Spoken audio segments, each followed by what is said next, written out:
What's up, everybody? It's Keefe from Ghost Cult Magazine, ghostcultmag.com, and I'm here at 11-7 Music Group offices in New York City with Anders from In Flames. How are you doing, man? I'm doing good. I have an off day. I have to do press. I know. Well, it's glorious. The dreaded press cycle before Yeah. the brand new album, I the Mask, Yeah. which is awesome. It's all good, Without you guys, nobody would know about it, so it's awesome. Well, we are of a symbiotic relationship. Bands need press need bands. Very true, very true. Labels, not so much anymore. This is one of the better ones. 11-7, we've had a lot of good times here in this office interviewing bands. So good to be back. Good to have you back. Welcome back to the States and to New York. And again, excited to talk about I the Mask. Awesome title, very mysterious title. Let's start right there. Well, it's about the masks that we wear as people. We use them as a protection, a shield to the outside world. For us to see the outside world sometimes, and for the world to see, what we have inside. And for the most part, I think we need to get rid of those masks, because you need to deal with the darkness and the sadness and the sorrows to be able to see the future. I mean, you might miss opportunities in life if you just shield yourself. And with all the social media and all the importance of showing the greatness all the time, I think it's even more prominent and it's more there today than ever, But I think there's a lot of people that's not really who they trying to say that they are. Indeed. Social media is not doing anybody any favors. We all seem very addicted to it. Yes, we are. We are. I mean, I can see it helps in some ways. You have social anxiety or whatever, and maybe that's the way for you to reach someone. So it's not all bad, whatever. But it's a lot of people pointing fingers and trying to be politically correct and judging. And the judge and jury is on the internet and loud voices, and people judge someone very, very quick, and it could be difficult to get back from there. Do you ever feel like taking a break from social media in your personal life? Well, I have Instagram, and I use that. I follow 3 things, and it's all my own stuff. I don't follow any, so I don't take part in all. I don't have a big inbox with a lot of things, because I don't feel I don't want to take part in that. I don't feel it just stresses me out, But and I never had a Facebook, so I don't use that. I decided that early on that's not for me. So I try to stay away from that as much as possible, Awesome. I really respect that, and being a person, I work in media also, so it's hard to separate and it's hard to turn it off. So yeah, I think it's for a band, of course, it's good to reach out and then make your, hey, we're in New York, we're playing a show, or hey, I'm here and doing a show and whatever, and here comes a new song. So I think that's great as well. But I mostly post about shit that I like beer, beer, nice. some other drinks and food and whatever, like wherever we are within Flames, that's it. It's not a lot of other stuff, really. Right on. And where we are within Flames is this brand new record. So right off the bat, I spent a lot of time with the record the last couple of days listening back to it. And it really feels like almost if you didn't know the band, it feels like a greatest hits record. Like there's a lot of callbacks and really cool stuff on there. It's almost like a throwback record. The album cover's got the Jester on it. The tracks are very heavy. And, of course, you do what you do musically every record, but this really seems like a very almost an old school record for you guys. I'm really happy about it. Well, for us, it's not an old school. I think we it's the In Flames school. You know what I mean? Right. It's like we no matter what other people think or whatever, we always took our past with us. Sure. And obviously, it's been years and years and years in between the first album and now I the Mask, and things change. And so I think we talked about it last time as well. Like, we don't write on the road. We write, there's years in between and things happen, time passes. And the only thing we decided on this album was that let's bring the guitars a little bit more forward in the in the mix. So that's the only thing we really said, okay, that's what we should do. Otherwise, it's just like, let's try to make as good Flames album as we possibly can, and that's what we think every time, But it's cool if we can, reach out to people that maybe lost track or whatever, and they appreciate this, and maybe they were not, you know, we could never have reached them with the other because they were not there. Maybe now they're ready. Who knows? You know, we all are. I met a guy the other day. He said like openly for the first time I heard a guy that told me in my face. We had a meet and greets, and I thought it was awesome. He said like, I liked the first albums. Then I decided I didn't like you anymore. Sort of like I don't like the new stuff at all. And then someone introduced me to Alias, and then I got to hear all the new stuff and the latest stuff, and now I love it. You know, and I think that was so awesome to hear that. He just decided that he didn't want to listen to it. You know, and that's the way it is. And I can never control that stuff. I can't go home to you and tell you you have to listen to this. You know, I would never do that. Imagine me knocking on your door and telling you you have to listen to this, and because of this. That's not how it works. We just create music that we like, and hopefully people latch onto it. You know? I think it's pretty refreshing that a fan had the you know, like the guts to come up and tell you to your face. That was fucking awesome. Because the internet's full of those guys, but like in person is a whole nother story. That's really great. Yeah. And he said like I was that guy for a while, and now I love it. I love the new stuff. I love everything about it, and I understand it. I've said it in a few interviews, which I think would be interesting. Imagine if we recorded all the In Flames album under the same roof, same environment, with the same people, same equipment, you know, for a short period of time. Maybe some of the people that said I only like this album, maybe they changed their mind to another album, and then you can see the how we have developed, and you can see the you know, the what do you say, thread line, or whether you see like the history. It's not super far from each other, you know. True. And I think also what people don't appreciate is, I think when you guys came out of the gate, you set the bar really high, really early. And I think the band was really, you know. We should have waited for the 13th album. Well, you can't wait. I mean, you can't wait. Life is life, right? 13 albums. And we couldn't help ourselves. No, of course not. And I think those first few albums definitely made a splash, a huge impression. The world felt it. And, you know, you become, you know, many bands that have a lot of success early become a victim of that success, sometimes in the minds of fans, which you still have to please yourself at the end of the day. Yeah, I mean, and the thing is, the fans are, you know, they are entitled and they are right. I mean, if you don't like it, you don't like it, and so be it, you know. But at least give it a chance. And with this album, I would like people to just, you know, get yourself into dark room, put on a vinyl, listen from A to B, have a little sip of whiskey, listen through the whole thing, and then after that you can say if you like it or not. Because it's not, we didn't write these songs like singles. It's written for an album. Like The Voices was the first song that we wrote. Stay With Me was the last thing we wrote, and everything in between. You know, it has a certain dynamic, and all the songs lead into the other, and it's supposed to be like that. You know. It feels like a story, and it feels like there is a thread line in the album. And it definitely has a great flow to it. I think anybody who's been a fan of the band, I personally like albums, but yeah, I know people. I mean, we live in a streaming age. You know, you listen to something, you give it 30 seconds, and then they say you like it or you don't like it. You know, that's the way it is. But if I can advise you, it would be like listen to the whole thing, because it will give you a whole different experience. Indeed. I also wanted to talk a little bit about lyrics.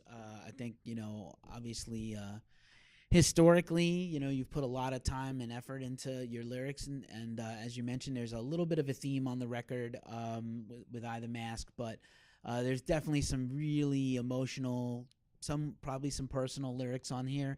Anything in particular going on in life, or anything you drawing from inspiration-wise for these lyrics? I think I look back through my whole, you know, when I start to get feelings in a way, you know, and draw inspiration from that, I guess, you know. But what I want to incorporate our fans, the people that are interested. I don't like to, you know, be so specific about every single song, because if you find something that is personal to you, the whole song, the whole album becomes more personal, and we will probably last longer as well if it you know, you can feel it, you know, inside.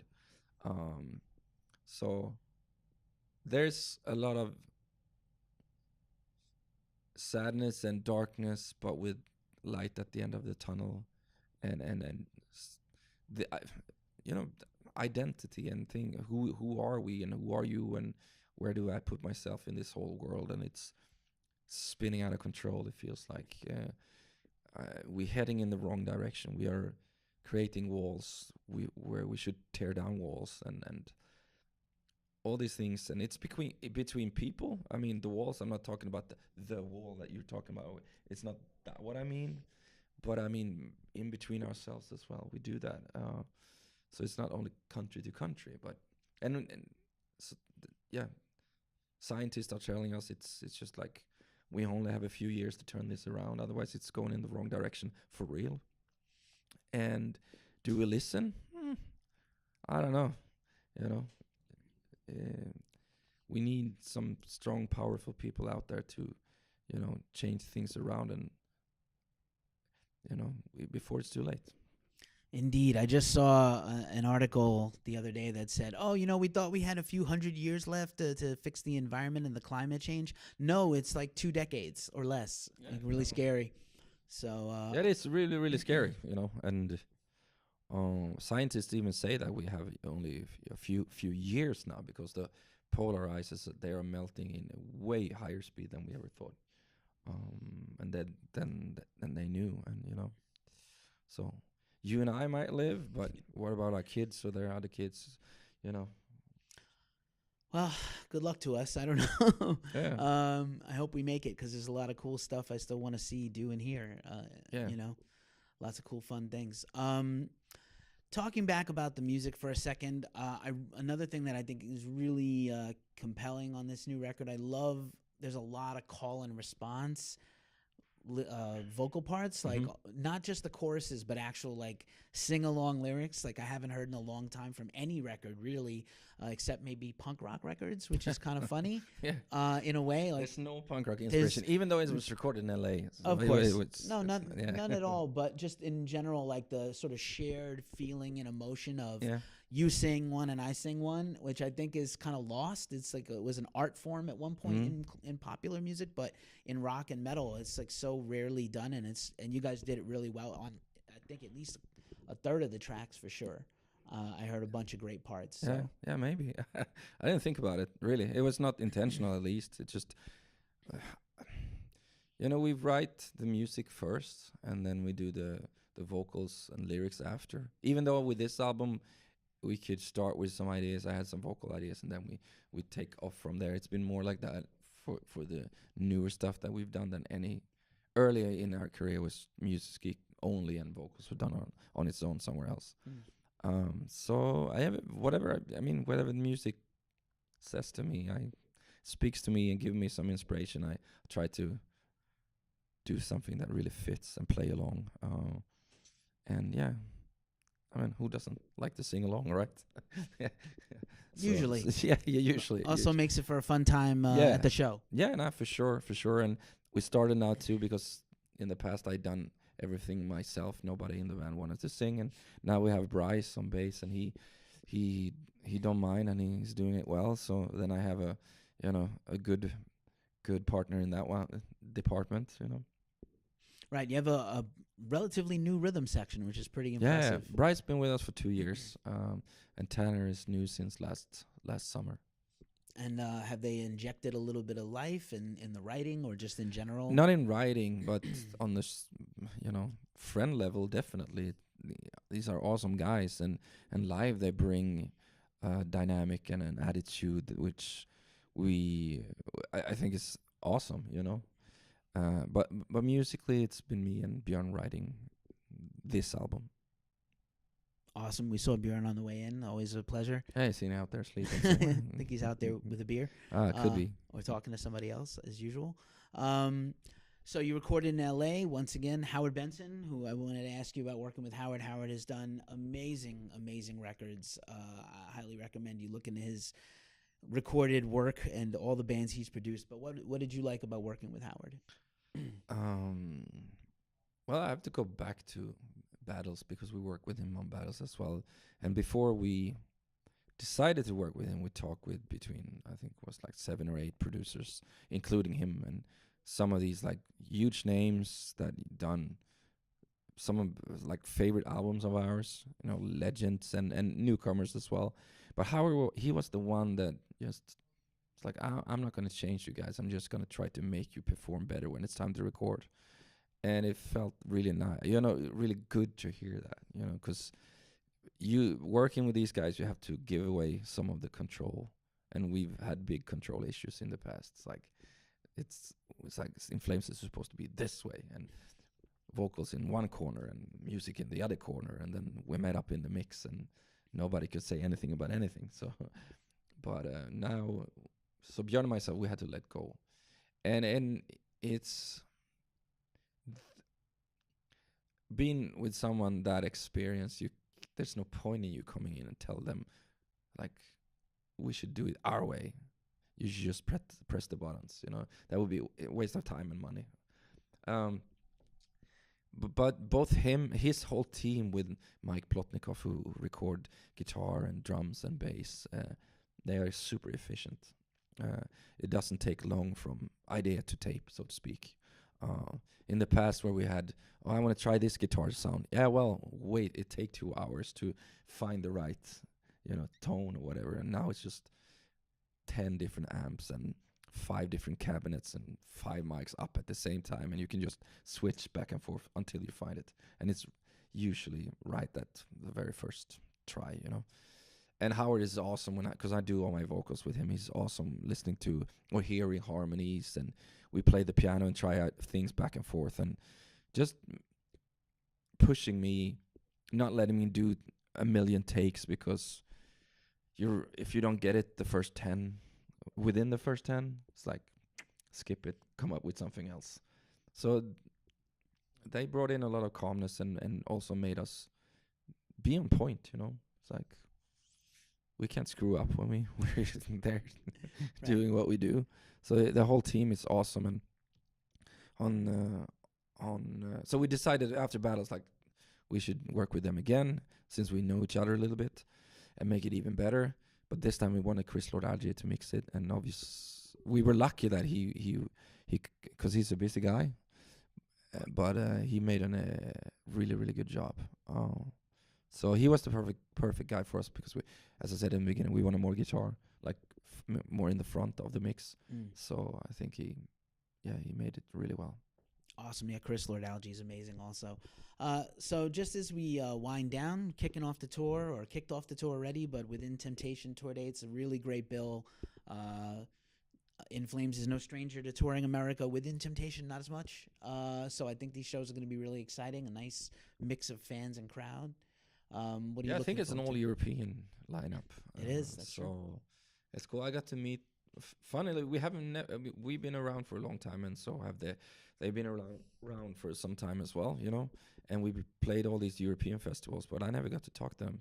So I worked on a track for their new album, and so I went to the video shoot, and I got to meet all of them, and they were really cool. And sort of that's when we decided we should do something together. And I'm looking forward to meet these guys, and yeah, with everyone. It's gonna be really cool. Awesome. I'm happy. We're where are we today? Tomorrow, I think we have the last day on the tour where we're on right now. Us, All That Remains, and All Hell the Yeti, and then we kick off the other tour right after that. Amazing. You'll be in New York City this weekend, so we'll see you there. I definitely wanted to ask you, because again, I peeked at the set list from the headline shows. A lot of old school tracks, and we are coming up on very big anniversaries. I don't know how nostalgic you're feeling, but 20 years almost for both Clayman and Colony, which is pretty amazing. Yeah. I didn't know if you were going to do anything to honor those anniversaries, a special show, maybe I think we your missed your festival. this Yeah, summer. we. Sorry, I think we missed the whole train, because we should have done something on both Luna's Train and Gesturates and Horacle. So it feels sort of strange to start now, because all those albums are equally important, but who knows? We'll see. We'll see what happens at our festival, Borgholm Brinner, this summer. If we can do something, it could definitely be. Who knows? But we'll see. We have to shorten our set list a little bit for the Within Temptation tour as well. So we'll see what happens. I'm glad you said the name of the festival and didn't make me say it because I'm not good at that. But what a festival already announced. Obviously, 2 sets from you. At the Gates, Opeth, I think. Architects. of Mice Oh and my Men, gosh. Witchcraft. Witchcraft, who did not get to come to America. We're very sad. Amazing band. But they are so amazing, and we hope they will come back to America someday. Yeah, what's it like having your own festival? It's several years now. I mean, this is the second year, so it's awesome. I mean, for I picked the lineup. For me, it's my mixtape. The bands that I really love, and none of these bands. There will never be a band that I don't like. So I'm there as a fan as well. So it's awesome, and the scenery is just insane. I think the castle is from 1100, something like that, and it's just awesome, and it's quite small. It holds 4,500 people, so it's very intimate, and for us it's just a celebration with our fans and people that enjoy music, and we have our own beer there, and we have our own gin and stuff, so it's very cool. It's amazing. In the spirits games, wine and beer and spirits is where it's at. Yeah, I love it. Do you guys have the beer with you on tour? Can we get it in America yet? No, it's called Frequency Beer Works, and it's I only sell it in Sweden so far. I don't have distribution here, unfortunately. But if you want to pick it up, or someone want to import it, I'll talk to some people. I may know some people. Hit me up. All right, we'll do that. Anders, it's always a pleasure to talk to you. I the Mask is the new record from In Flames. It's out on 11/7 Music Group soon. Please go pick it up. It's always a pleasure. Thank you for hanging out with Ghost Cult Magazine. Thank you for having me. Again, thank you so much. Peace.